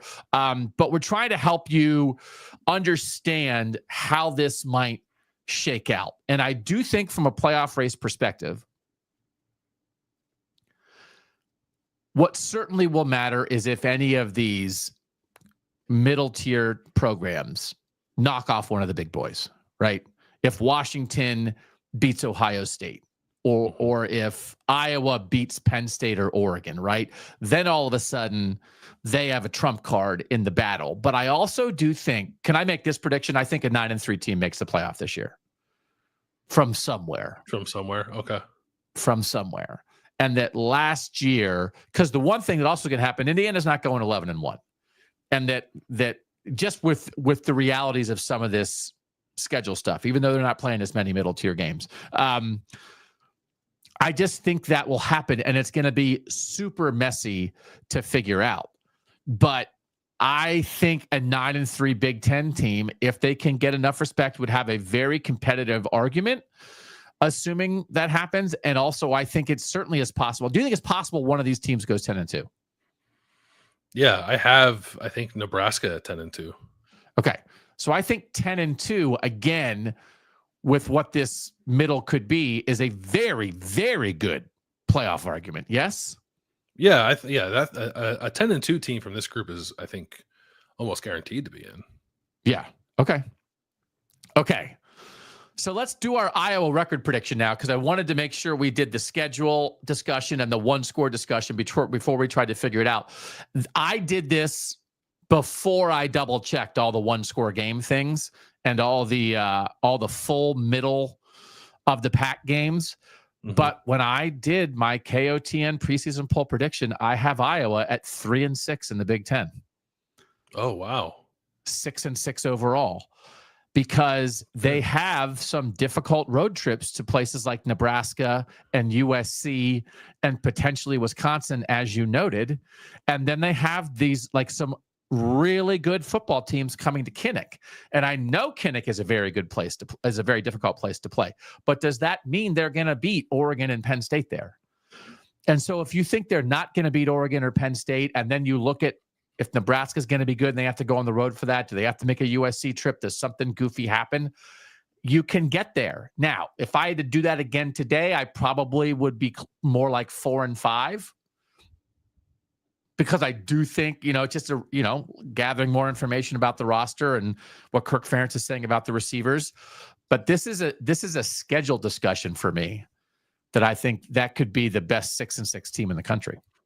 Yeah, I'm looking to see if there are kickoff times yet for the Penn State or Oregon games. There are not. I think Iowa's going to get one of those games. One of Penn State or Oregon. I picked it to be Oregon, so I have Iowa at 8-4 overall and 5-4 in the Big Ten. Okay. The losses. So I think that their schedule could be such a slog that they lose a game like outside of the slog. So I have them losing at Wisconsin. So I have them losing at Wisconsin. I have them losing at home to Penn State, at USC, and at Nebraska. But I have them beating Iowa State like as part of the eight wins overall, and then as do I. Beating Indiana, Minnesota, Oregon, and I guess that's it of the three out of the 4 really interesting home games. That's like really good wins. Those are really good wins. Yeah, that's a top tier win and 2 mid tier wins. So I kind of but is that not that's also too, like, say the way I have it plays out, right? If I have let's just take away say they beat Wisconsin. Yep. So they beat Oregon at home, they beat Minnesota at home, they beat Indiana at home. They're 9-3, and the losses are like Penn State, at USC, at Nebraska. Like, that is a fairly compelling playoff argument, is it not? And especially, I'm not as high on Iowa State this year as a lot of people are. Iowa State, that's going to be a top 25 win. Like, Iowa State, when it happens, yeah, very, very possibly is going to be fighting near the top of the Big 12, and so that would be that's a compelling case. Right. And then because the part of it is all the 9-3 SEC teams that had a good win also had like a goofy loss, like a bottom loss. So what if Iowa has a top tier win? They beat a playoff team in Oregon. They beat some other really good teams, maybe in Indiana and Iowa State and teams like that. And then their losses are pretty good. That they lose on the road to USC, but USC is pretty good. They lose on the road to Nebraska, but like Nebraska's pretty good. They lose to Penn State. Penn State's a playoff team. That's the thing we have to remember about the 9-3 discussion with the SEC teams, that they all had like things that really held you back. That if Iowa can be that team, there is great opportunity in this schedule. In conclusion, I think you could say Iowa has a chance to be an excellent team that goes 8-4 or 7-5. Yeah. They could be really good and have that record. If they are 9-3 with what you laid out, I think that is a very strong playoff case potentially, and better than the SEC 9-3 cases from last year. I think that's like, it's a better resume than Indiana's last year. I think Like, I know Indiana would have won 2 more games than a 9-3 team would have won, but I don't know. Like, even some of those teams in the SEC last year that got left out for Indiana, if they just didn't have that bad loss, like they might have gotten in over them, right? I guess we don't know. That would have been a pretty radical experiment in playoff seeding, I guess, in the new world of the 12th team. But I don't think it's impossible, nor would I think it was like totally out of bounds if it was just you had 3 sort of explainable losses as a 9-3 team if that team would have gotten in over Indiana last year. Because you can be a 9-3 team that there's nothing on your resume that would say you're not that good. And you have peaks that say you're very good. But the hard thing with those SEC teams is like, well, there's a peak, but there's also a valley. So if there's only a peak and then understandable losses as part of a tough schedule, this is where like the schedule stuff falls apart for the SEC. That if you're losing an inexplicable game or 2 especially, then it's like, what am I supposed to think of you? So I think this is an incredibly interesting Iowa conversation. Anyway, we got to keep our eyes on it. We voted in July. It doesn't mean we're beholden to that now, but that's where my head was voting on Iowa, which is like, I can't believe Doug said Iowa's going to go 3-6. I think they're going to be a good team that could go 3-6. An update that matters for the North from today on this Monday, as Deion Sanders he spoke at Big 12 Media Days, but he did not address his health. And he is now in a news conference on Monday. Producer Mike is letting us know I think he's there with his medical team and he is discussing his health. He said that he had a cancerous bladder tumor this spring. He had surgery to remove it, and the doctor said he is now cancer-free. So obviously when you're talking about cancer and then a surgery, that is very, very serious. And so obviously all the best to Deion Sanders. But I know, Bill, like a lot of people were kind of wondering about this and what the situation is with him. And it's just, again, Deion Sanders is the kind of person that it is, I think, sometimes difficult for people to have just sort of a baseline conversation about without it turning into hot take. So there was some stuff like about is Deion not around the program enough? It's like he's dealing with cancer. So best of luck to Deion Sanders. And if he's cancer free, that's great news. And hopefully ready to lead Colorado this season. Yeah, hopefully. Yeah. He's on the other side of it and get through the season. And it's a good lesson in there, I think, to be careful about the way we talk about things, because you're never 100% certain what's going on with someone. Yeah. Okay. I want to do at least briefly a conversation about the middle of the SEC compared to the middle of the Big Ten. And I don't know that we are going to do the definitive conversation about this right now. I think it's an important discussion. As we make our playoff picks over the next month, Bill, I think we will wind up having more about this discussion, right? Because you've got to sort this out, because that's the one thing. And I don't know if this makes people mad. We just had a conversation about 8-4 Iowa, and 8-4 Iowa is like a trigger word for some people about how dare 8-4 Iowa be anywhere near a playoff conversation or a play-in game conversation. Like that idea, how dare like a pretty good Iowa team with a difficult schedule have any hope? How dare you? How dare you give Iowa hope, sir? So maybe there are people who I don't want to have mid-tier conversations, because I think playoff conversations should only be about tier 1 teams. If we want to talk about Oregon and Ohio State and Penn State and then Bama, Georgia, and Texas, great. But I don't want a conversation about who's more situated for a playoff spot, 9-3 Iowa or 9-3 Texas A&M. Are there people out there who their heads are exploding over this idea? Maybe. But I think we're going to be there someday. So, and I think actually we have a very good chance of being there this year with just the way things seem to be. Because I just think last season ended up being quite clean, and I don't think it may never be that clean again. Yeah.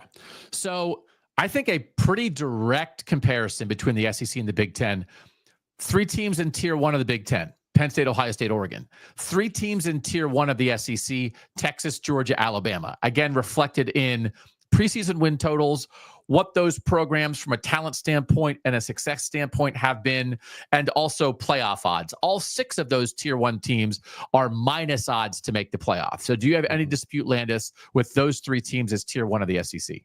I do not. Okay. The middle of the SEC. As we've noted before, there are more SEC teams with better odds to make the playoff that I think is mostly bias that contributes to betting habits that the sports books reflect that. Mm-hmm. I can't put Missouri in the middle tier when like Penn State's backup quarterback is coming to save them. And it's like, look at that. Well, that's the final piece of the puzzle for the Missouri Tigers. They got Penn State's backup quarterback, and they are going to the playoff. Like, we've been down that road with Missouri. They didn't get anywhere near the playoff. So, like, by betting odds, you could make a case that Missouri deserves to be in the middle tier of the SEC. Not on this show. I am comfortable with them not being in the middle tier. Thank you. The middle tier of the SEC then is 8 teams: LSU, Ole Miss, Texas A&M, Tennessee, Florida, Auburn, South Carolina, Oklahoma. There are 12 games between the middle tier Big Ten teams. There are 15 games between the middle tier SEC teams. So the things that I'm very curious about, Bill, are, for instance, how will the middle tier games between these these conferences be viewed? Florida at LSU in week 3. I don't think there's a huge difference in the positioning of the sport between Florida LSU in week 3 and Indiana Illinois in week 4. I would imagine they will be hyped up differently. I think they will. Partly because LSU is a team that people think could win a national title. And LSU will have, I guess, for it to be the ultimate hype, like I guess we'll assume we'll have beaten Clemson, right? So I think that game will be viewed differently than any other like mid-tier game we could throw out from the Big Ten, at least at that point in the calendar. And I actually don't know that it's totally off base, because even Florida with DJ Lagway, like Florida with a healthy, like ready to roll DJ Lagway, I think is a borderline national title contender too. So I would get it, I guess, if that happened. But Nebraska with a year 2 ready to roll Dylan Raiola is not quite the same thing. No, I don't think so. Certainly wouldn't be discussed the same way. Would not be discussed the same way. But this is what grinds my gears a bit, of like that the 5th best team in the SEC or the 6th best team in the SEC is viewed as you can see how they could get to a national title game, but it's not the same conversation in the Big Ten. Like the 6th best team in the Big Ten, that's not the conversation people are having. Is that purely recruiting? Yeah, it's talent. It's a talent conversation. Yeah. Okay. LSU also like super heavy in the portal this year, like one of the darling portal teams, right? Have a quarterback that people think is going to be a 1st-round pick. So, but so many of these SEC teams have the capability to not live up to the hype and to disappoint you. Sure. And they have done so over the years. And it's this hype. It's exactly this conversation. And this is where I think Adam and I differ on, like, polls are just a reflection of conversation and consensus. And to think that getting rid of preseason polls will destroy the preseason conversation, it's not going to stop. You didn't just say, I think Florida should be number 11 in the preseason poll. You just said, if DJ Lagway gets his stuff together, they're a dark horse national title contender. So that affects those kind of opinions. I'm not saying you're wrong, but that affects how people think about the sport, whether or not you put a number on it. So I do think, is this a hill? So now, because this is what we're really talking about, Bill. Middle SEC, middle Big Ten. Is it a hill for the Big Ten to climb, or is it just a reflection of reality? As long as the SEC is higher in recruiting rankings, it's fair for them to be more of their teams to be thought of this way in the preseason. That's just the way it is. No, I think it's more nuanced than that now with the portal stuff. So if you always err on the side of recruiting rankings, you probably will be right more often than not, I suppose. But I would hope we could have some higher level, more sophisticated conversations about what college football rosters are nowadays than simply just that. But I do think it matters. I do think it's an uphill battle that the Big Ten will continue to fight. I think the perception of the sport very much is still that the middle, or even if you wanted to split it, right? So we said maybe within the middle of the Big Ten, there's a top tier and a bottom tier. I think you could do the same thing in the SEC, and like that upper echelon of tier 2, I think is still viewed as being better than the upper echelon of the Big Ten's tier 2. And honestly, this is why USC is really interesting for the Big Ten, because the only Big Ten team that has a chance to be overly hyped based on recruiting and then fall short and disappoint people is USC. Mm-hmm. So, because now it gets back to, well, why aren't we saying USC, if they get their stuff together, is a dark horse national title contender? What's the difference between USC, Florida, and these other mid-tier SEC teams? Like, if you want to tell me there's a difference between Florida and Minnesota, I get it. I'm not going to close my eyes and pretend, right? I'm not going to, as much as I am excited for Drake Lindsay, I'm not going to pretend he's DJ Lagway right now. But USC? I don't know that there is much of a difference. Okay. Because USC is one of the more perennially sort of like puffed up preseason teams out there, right? People complain about it all the time. So I don't know that they're treated any differently going into a season. But even with that said, like, what are the USC is plus 7,500 to win the national title, and Florida is plus 3,300. So like, there's a pretty sizable gap there. But I would say, like, for the playoff odds, I looked at the playoff odds for all the mid-tier teams. We hadn't mentioned them before. In the Big Ten, Michigan's 2-1, plus 200. Mm-hmm. USC is plus 450. Indiana and Illinois are plus 500. Washington, Iowa, and Nebraska are plus 900, and Minnesota is plus 1,400. So the idea that USC has better playoff odds than Illinois, right? I think, like, to me, based on roster, that's wrong. That's a little puffing up. Am I officially at the point where I am now encouraging people to puff up Bambi to strengthen the Big Ten perception? Oh my God. I do think it's borderline necessary for the Big Ten. Okay. I'll do it. There's just a shorthand there with college football fans, right? Like, we know USC used to be good. If they're good again, we can get behind that idea. If it's any kind of upstart, like in Indiana or Minnesota, I think people would just like sort of dismiss it as that, right? Like, there's no longevity to it. So like, Oregon came in to the Big Ten, right, and did, I guess, what we thought USC might do in terms of like taking that next that spot, like sort of alongside Ohio State, maybe a rung below it, but close. But USC is the, I would say, like, USC and I suppose Nebraska, with its brand, maybe are the next two teams best positioned to not only elevate but have some staying power in a way that people would actually take note of. So we're not going to be beholden to the preseason, but as these tiers like sort of officially develop on the field, I would like to have a little bit of a perception gauge during the course of the season as we try to keep tabs on how we feel like games are being talked about. Again, 12 middle versus middle games in the Big Ten, 15 middle versus middle games in the SEC, 12 middle versus top games in the Big Ten, 12 middle versus top games in the SEC, and 2 top versus top games in both conferences. So it's pretty close.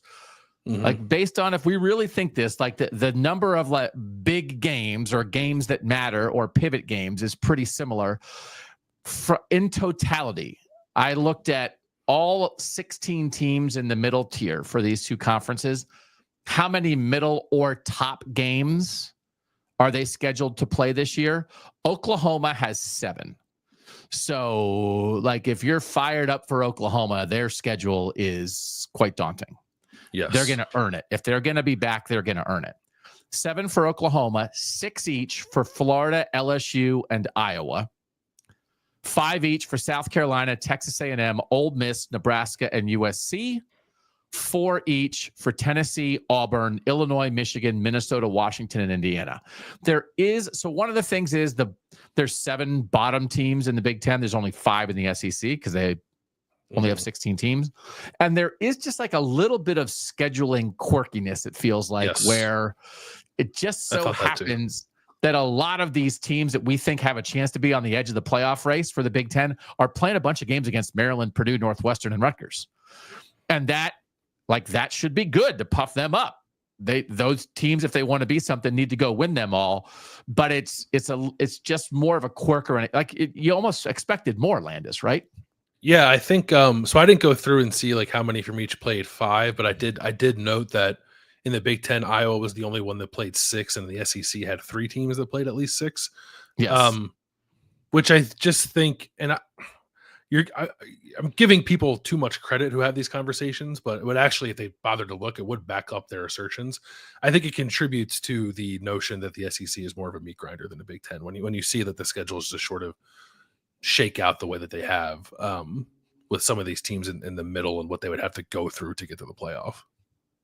Yeah, no, it did. You can't ignore that. Like, we did the research. So but it's just kind of because Kentucky's not playing as many of those mid-tier teams, but also Kentucky beat Ole Miss last year. But right. So that's right. And the thing that I will not accept, the thing that I can't accept, and it's nothing against Vanderbilt, but it's the Kentucky win over Ole Miss and the Vanderbilt win last year against Alabama, that it's just like, and the Arkansas win over Tennessee, right? That was who beat Tennessee? Arkansas? I think that's right. Right? Yeah. Like those are not good SEC teams. They're just not. They're just not. So again, you have to be able to shift your perception based on on-field results. But in the moment, like when Kentucky beat Ole Miss, people were acting like Kentucky's a mid-tier SEC team, and they won 1 SEC game. They were always a bottom-tier SEC team. And when one of your teams that's supposed to be in playoff contention loses to the worst team in your conference, that's not a plus. So I think we want to acknowledge depth. We don't want to pretend that every team in a conference contributes to that depth. Someone's got to be at the bottom. And it is not the middle of the SEC that bothers me. It is when the middle and the top lose to the bottom and act like it's a badge of honor. That's what grinds my gears the most. Of those 9-3 SEC teams, the only one like didn't really have a bad loss was South Carolina. South Carolina lost to LSU, lost to Ole Miss, and lost to Alabama, but it didn't really it beat Clemson at the end of the year. But at that time, it was a good win. It was like a rivalry, but it wasn't viewed as like the same thing as beating Georgia or something like that. Right. They wouldn't have if it's 9-3 Iowa with an Oregon win and no bad losses. Again, we still would stand on that point that Iowa scenario we gamed out would be a better resume than any of the 9-3 SEC teams from last year. Mm-hmm. So, and then South Carolina lost to Illinois, in case anyone forgot. They did. Trash can time. So have we made our points here, Bill? Have we helped define a depth discussion the best you can define it in late July? Yeah, I think it's just good to establish sort of the pool of teams we're talking about, right? Yes. And then I don't think we've made any like bold claims about who it will be who emerges from that group, but just that there's opportunity among that group to get there. Like, and it's worth acknowledging, I suppose, that like in the similar dynamic at play in the SEC, like those teams are just talked about differently. And while in some cases it makes sense, we're not even saying it's totally off base across the board. That maybe some of those middle tier Big Ten teams should be viewed in a slightly different light.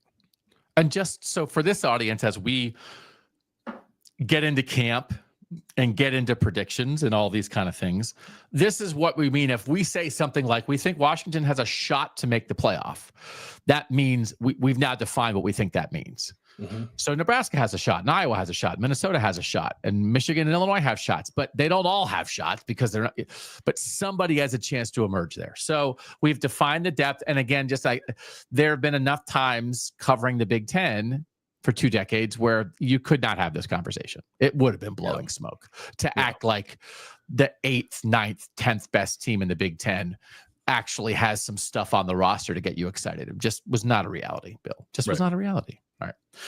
We want to cover Purdue and Michigan State because we haven't done our record reveals on them, and then just wrap this up. We'll do all that next on Kings of the North.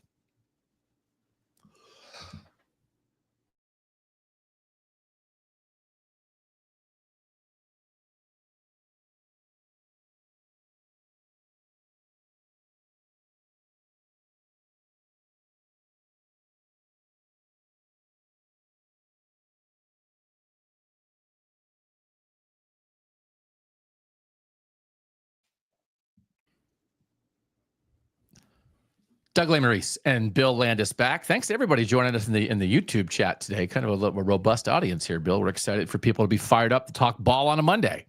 Yeah, we're getting closer, man. You can sense that people are getting ready. Yeah, time to get fired up. If you're listening on a podcast, thanks so much. If you're watching back on YouTube, give us a thumbs up, drop a review, tell a friend. Word of mouth about this show is our best opportunity for it to grow. And bottom line is we're just so grateful that you guys are here and that you are consuming the 25-year winter, the players episode, recruiting, north to south, south to north, transfer portal, all this kind of stuff. The players are the people who are the engine of this sport, obviously, and make everything go.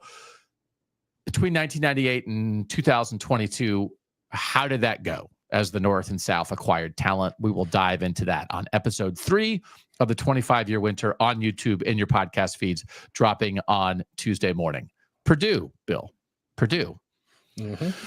We asked for Purdue people to talk to us. We thought we were going to get one, and then he never happened. But we were sort of like, hey, we'd like to talk to Barry Odom, and Purdue made it sound like Barry Odom was busy, and we were like, the new coach of the worst program in the Big Ten is too busy for Kings of the North. How dare the Boilermakers? How dare they? And then we got there, and we were like, oh yeah, Barry Odom was the coach of UNLV last year. Every radio station in Las Vegas wants to talk to him. He actually is too busy. So we get it. That's our bad. It was illuminating. The King of Vegas. Be reminded that Barry Odom is the King of Vegas. Yeah. Him and Pete Carroll. Yeah. So what a great homecoming for Barry Odom to go back to Las Vegas and talk about his new team, the Purdue Boilermakers. It doesn't feel like they're going to have a quarterback competition this August, right? Malachi Singleton, some other people in there, Ryan Brown, who was Ryan Brown. Yeah. Do you think it's going to be Ryan Brown? He was there. He transferred out. He transferred back after spring. If they were 1,000% happy with their quarterback situation, would he have come back? My guess would be Ryan Brown, but they have a battle. They'll have a battle. And Malachi Singleton has the recruiting pedigree, but he's also barely played. So I just think Ryan Brown. I was going to say being familiar with the program and the players, but they're all gone. So maybe it doesn't matter. It's playing in a totally new offense, both personnel wise and scheme wise. So we'll see. Yeah. CJ Madden was the guy that we were told we would be able to talk to, and then it didn't happen. But he's a really interesting guy just to keep your eyes on as a defensive end. Georgia transfer, one of 3 or 4 Georgia transfers they had last year. I think everybody else left because he got hurt in September and then didn't play the rest of the year. Mm-hmm. And then stayed. So he's this Georgia transfer who sort of had to watch the program fall apart around him, and he couldn't do anything to help. But then he stayed for the rebuild as a Georgia guy, which I find that to be a very enlightening and admirable thing, kind of and because it's very reasonable for anybody who had just transferred into Purdue to be like, okay, this did not go well. I'm going to go try my luck somewhere else. But CJ Madden stuck around, so I'll be curious to watch him this year.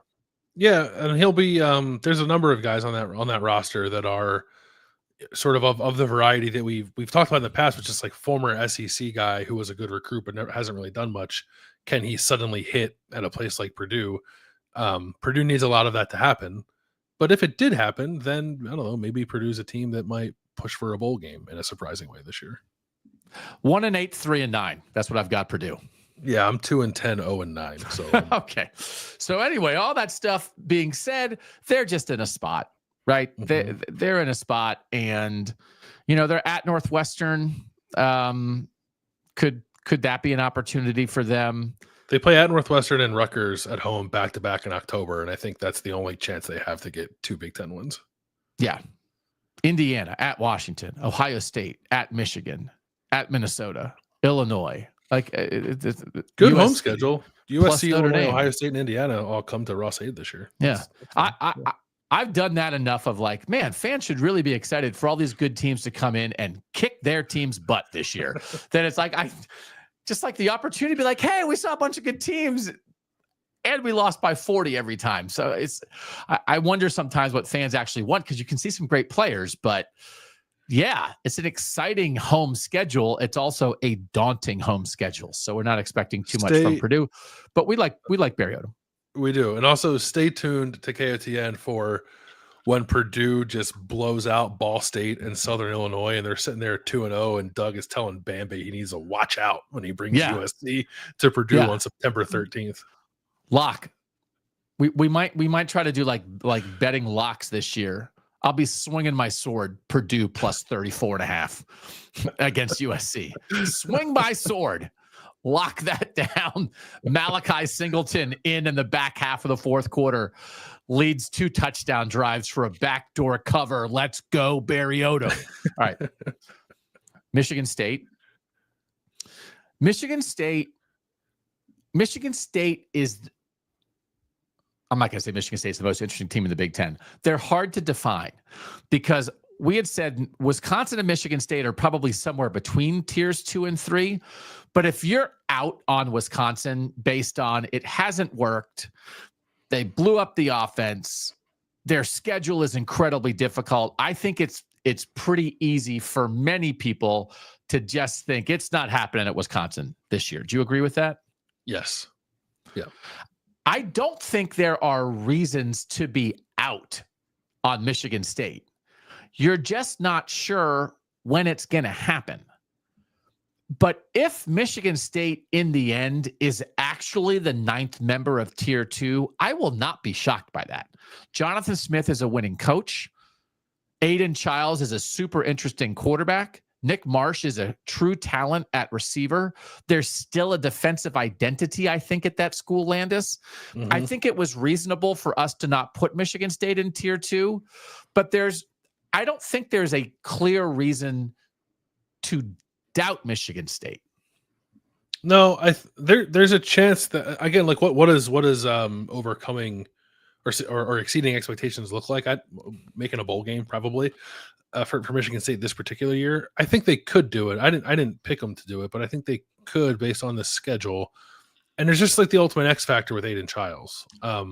Yes, he's got NFL tools, right? And this is his 2nd year as a full-time starter, 3rd year in this offense. It is lined up for him to take a step forward, and what exactly that looks like will go a long way in determining whether or not Michigan State is like 5-7 or maybe like 8-4. And it's just a reminder, as we said, it just is sort of a schedule quirk of how many of the middle tier teams are playing the bottom tier teams. Michigan State's 9-game Big Ten schedule is 6 against the middle, 1 against the top, and only 2 games against the other 6 bottom teams. So again, Michigan State could have a lot going on, but they play probably 7 Big Ten games where they won't be favored. So what does that mean? Right? You could be a really good 6-6 team, or you could be a 5-7 team that there's a lot to like, and it just didn't happen. So yeah. I think that's on the board. Their road games are all tough too. USC, Nebraska, Indiana, Minnesota, Iowa. That's their road games. That's where's the win? No let up. Where's the thing you feel good about? Now, would I bet that Michigan State jumps up and gets 1 or 2? Yeah, for sure. I would bet that. Can they do that? They have Boston College in the non-conference, so it's like they might only have say they have 4 quote easy games. Like, can they make sure they win all of those and then jump up and get 2 more? Yeah, they could. 6-6, man. That'd be a heck of. I think a 6-6 in a bowl trip. I would define that as success for Michigan State this year. I would too. On the right path, I think. Right, for Jonathan Smith, would be going into year 3 then, because Michigan State probably should have beaten Boston College last year, right, and didn't. So like they should win that game. It's not at the same category as like Western Michigan, Youngstown State, or maybe even like Maryland. But like I think Michigan State will be favored in that game at home and should win it, right? So I actually thought that there were like 5 games where I was just like, yeah, we'll win those. Okay. And it's a matter of, can you find 1 or 2 others? It would just require them winning a really tough game on the road, I think. Yeah. Okay. You talked to Jordan Hall from Michigan State when we were out there. Did you enjoy your conversation with Mr. Hall? Yeah, he's a linebacker from Michigan State, like obviously a holdover from last year, one of the leaders they have, and I just think a good guy to talk to kind of get sort of a sense of where the program is and where it can take steps forward this year. Yeah. Really, like Logan Jones, just like a solid, real dude. You know, sometimes you're like, man, why are these schools bring linebackers and centers? I just want to talk to quarterbacks and receivers. And then you talk to them, it's like, oh, that's why they brought them, because these are like real dudes who are great representatives for their programs. Let's go to our Jordan Hall interview.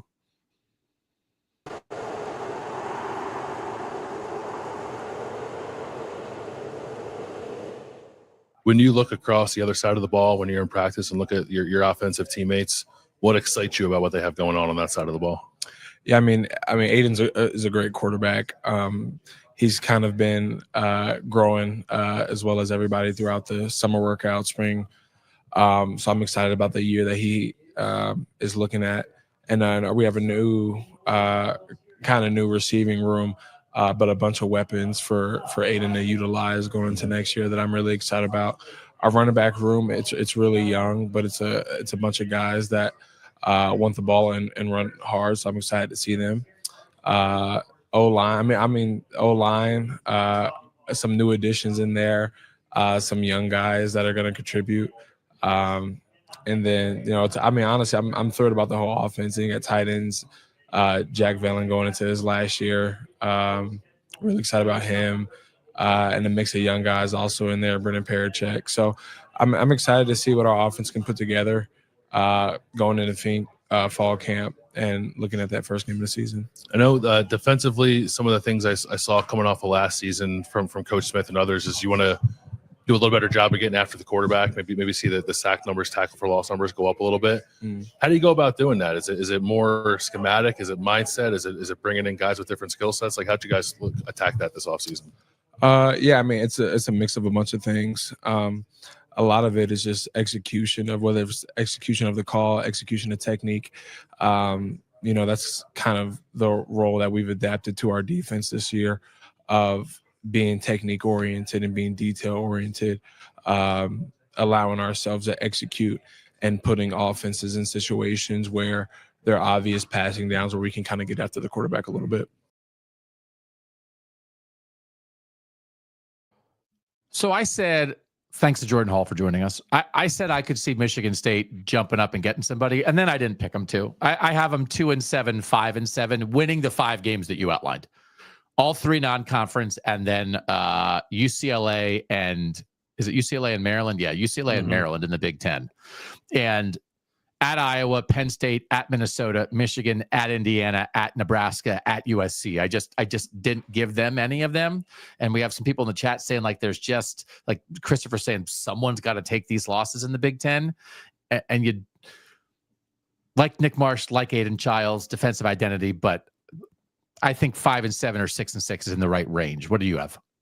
I have the exact same record and path as you. Okay. Losing all the road games and then losing to Michigan and Penn State. Okay.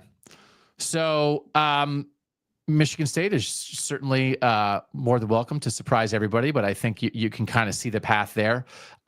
Bill, in the end, I just would like us, I think, to monitor perception. I don't know if we can change perception. Right. But I would like to monitor perception and alert people to perception. And that we don't have to watch SEC podcasts and YouTube shows. But as we head toward, I think, what many of us believe might be a pretty jammed up playoff race, how people are viewing games in the first half of the year will matter. So we will do that. Yeah, we'll monitor it. And but like in an honest way too. So I guess I would Yes. I would encourage people too. Like if once the season starts and these teams are playing these games, if we're trying to monitor that in any way, you feel like we're like off base with it, I think we would welcome that too. But we believe that maybe they're not being discussed correctly now. Ultimately, what happens on the field will determine that, and we will certainly be on top of the way that they're being discussed. Yeah. I don't want to be a honk. No, I don't want to either. Yeah. But you're not a honk. I am more honkish than you. I have the ability to slide into honkitude. So you need to get your big honk hook and pull me back from the honk cliff at times, because that doesn't serve a purpose. To come on here and say things that are demonstrably not true and are easily shot down, just that only reinforces Southern bias, because it's like, look at these people. But I think when we can make cases for the idea that what's on the field is better than it's being discussed and it's being viewed, then I think that does serve a purpose. Wednesday tag team match. Did it feel like a tag team match to you? It was a nice conversation. It was not I wouldn't say it's combative, but I was ready to be. I was ready to have you back if it got there. I just never look at you. Yeah. Ari Wasserman and Andy Staples from On3 joined us in Vegas for a Heisman draft, where the four of us each drafted 4 players, 2 Heisman favorites, a mid-tier long shot, and a wild long shot. And then in the course of that conversation, Bill, the point is not just to be like, hey, I won the Heisman draft. It's to talk about ball. And we did get their view, and it's nice to get their view because obviously they're talking about everybody. We're talking about 28. Mm-hmm. They went off on there was a section where they picked back-to-back SEC quarterbacks, and we went about 4 or 5 minutes on SEC quarterback talk, and I almost had to strip naked and run down Radio Row like Will Ferrell in Old School. I was like, get me out of these clothes. I can't breathe. But I think we learned some things about how they're viewing the sport this year and how we're viewing the sport. And one of the things we'll also do around that Heisman draft on Wednesday is talk about veteran quarterbacks versus young quarterbacks in the sport this year. I'll get all that information because I do think it is a delineation, and we've discussed it. We'll give you the numbers on some of the teams at the top of the sport who have veterans and some of them who are relying on young QBs. And that also affects certainly how we view the Heisman race. It does, yeah. It was a fun draft. It wasn't just a draft. Yes. So there's actual information and some analysis in there too. But it's such a. I mean, I don't even know how you would compare it. I guess you could go back and look at where the sport has been in previous years. But the quarterback situation in college football this year is pretty darn fascinating. Yes. Just with the discrepancy in experience at certain places. So that led to a slightly less than obvious conversation, I guess I would say, about the Heisman stuff, but I think it's going to be fun. Yeah. Mr. McCringleberry in the chat. Look at that. Look at that. Look at that tag team. Look at this. So can I just ask, if it would have gone down, could I take Ari and you take Staples? Because Staples at one point, they were packing up their show, took his shirt off and was walking around in a tank top. He just wanted to get the guns out in Vegas. And I would rather take Ari. Can we just determine that now? Don't make me take Staples. Those would probably be. Staples and I are more age appropriate, but please. Yeah, I think that's probably Andy was a college offensive lineman, and I certainly have the spirit of one. So, I think that makes sense if those were the matchups. Yeah, but also you and Ari are brothers and hugged 9 times in Vegas. You can't fight each other. You couldn't fight each other. Well, you can't. Oh, well, I will say the people I've fought the most in my life are my brothers. So you never know. Okay. I could see Ari turning you mid-match, like working on your brotherly love, and then it winds up 3 on Doug. That's definitely possible. Very possible. Bill turns heel. Bill, there's enough of that Duke love in you, and you're like, DJ Lagway's pretty good. Bill turns heel mid-match, and then it's just me with my sword fighting 3 guys. I was saying Mr. McCringleberry in the chat's wondering about the 25-year winter. Episode 3 will drop Tuesday. So we don't want to drop a 25-year winter episode on the same day we're doing a show. So last week we did it Monday and Friday because we did shows from Vegas Tuesday, Wednesday, Thursday.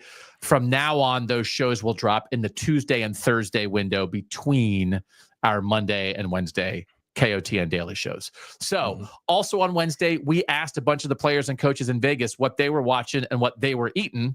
And producer Michael cut up those best answers and include them in What Ya on Wednesday. Excited for that. That was fun, actually. We got a lot of interesting. We have coaches too, right? We have not just players, a couple coaches. Yeah. So we'll look forward to that. Great audience here today. Just so excited for the start of college football, but excited because you guys are along for the ride with us. So on pods, on YouTube, live, or watching or listening back, we are so grateful for your presence. You make all of this possible. We want KOTN to be even better first, and bigger if possible. But we want what we want to do on a daily basis, and we will go to 4 days a week. We're going to do the betting show again, like the schedule you got accustomed to last year. We will get to that by the start of the season. Not quite yet, but that's coming.